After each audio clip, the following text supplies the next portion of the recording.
এ কেমন হয়েছে খিচুড়ি? আলহামদুলিল্লাহ ভালো। আলহামদুলিল্লাহ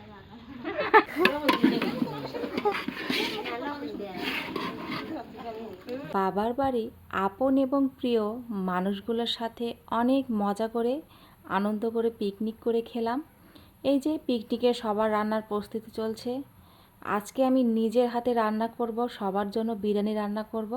সবাই অধীর আগ্রহে বসে আছে, কারণ রাতে পিকনিক হচ্ছে। রাতে পিকনিক করা কিন্তু মজাই আলাদা। এবারেও রাতে পিকনিক করছি, এর আগের বারও করেছিলাম। তো প্রতিবার গেলে আসলে অনেক মজা করে সবাই মিলে পিকনিক করে খাই। আমাদের পরিবারে প্রায় 20 জনের মতো সদস্য, সব চাচা চাচি, খালা চাচাতো ভাই, ফুফাতো ভাই, সবাই মিলে 20 জনের মতো সদস্য, সবার জন্য আসলে রান্না করছি বিরিয়ানি। গরুর মাংস দিয়ে বিরিয়ানি রান্না হবে। এখানে 3 কেজির মতো চাল নিয়ে নিয়েছি। 3 কেজির মতো চাল একদম নিজের হাতে সুন্দর করে একদম কষিয়ে নিচ্ছি। এইভাবে সবাইকে রান্না করে খাওয়াতে পেরে কিন্তু বেশ মজা লাগছে। আর সবাই মিলে পিকনিক করে খাওয়া কিন্তু বেশ আনন্দের হয়। বাবার গাড়ি গেলে আসলে কেন জানি মনে হয় সবাই একসাথে অনেক মজা করে পিকনিক করে খাই। খুবই ভালো লাগে আসলে। এইটুকু স্মৃতি আসলে ধরে নিয়ে আসি, এইটুকু স্মৃতি সবাই মিলে অনেক মজা করি। বড় বোনকে অনেক মিস করছি, কেন জানি সবগুলো ভিডিওতে ওকে অনেক মিস করি। কারণ সব সময় আসলে ও থাকলে বেশি মজা হয়, ওকে নিয়ে অনেক মজা, আরও অনেক পিকনিক হয়, কলার পাতায় খাই, অনেক মজাই করে খাই।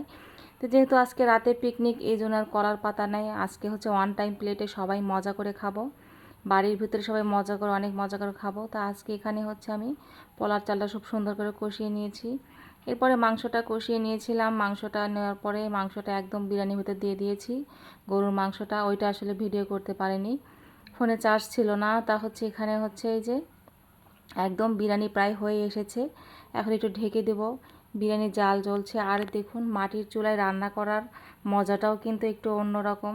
বাবার বাড়ি গেলে এইরকম মজা আসলে খুবই ভালো লাগে। আসলে সবাই মিলে একসাথে মজা করে খাওয়া। আর আমার চাচা চাচিরা এত ভালো, আসলে আমাদের পরিবারের মতো আমি এখনো কখনো কোনো পরিবার খুঁজে পাইনি। তাদের মতো এতটা মহব্বত, এতটা ভালোবাসা, একজন আরেকজনের ঘরে খায়, একজন আরেকজনের সাথে খুবই মিলেমিশে থাকে। আর আমরা গেলে কিন্তু অনেক মজা হয়। আমরা সব চাচা চাচির ঘরে এক একে খাই, সব চাচা চাচি সবাই একসাথে খাওয়া হয়। এটা আরও বেশি ভালো লাগে। এক জায়গায় রান্না হয়, আসলে এক জায়গায় এভাবে রান্না করে খাওয়ার কিন্তু অনেক মজা। আমরা সব চাচা চাচি, চাচাতো ভাই বোন সবাই মিলে একসাথে রান্না করে খাই। তো এখানে হচ্ছে অনেক চাচাতো ভাই আসলে মিস ছিল, আমার চাচাতো বড় ভাই ছিল না, আর একটা ভাইয়া বা চাচাতো ভাই ছিল না। আর আমরা যারা ছিলাম, যে কয়জন ছিলাম আসলে, সেই কয়জন মিলে আসলে অনেক মজা করি।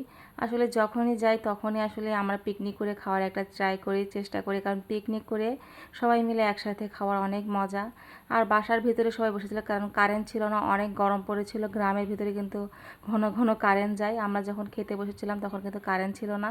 তারপর সবাই বাড়ির ভিতরে বসে গিয়েছিলাম লাইট নিয়ে। এই সুন্দর পরিবারের জন্য সবাই দোয়া করবেন। আমার চাচা চাচি সারা খুবই ভালো, তাদের খুব ভালো মনের মানুষ তারা। তাদের সাথে সবাই মিলে একসাথে এই পরিবারে জন্মগ্রহণ করতে পেরে খুবই আনন্দ লাগে, খুবই ভালো লাগে যে তাদের মধ্যে এখনও এই মহব্বত, এই ভালোবাসাগুলো এখনও আছে।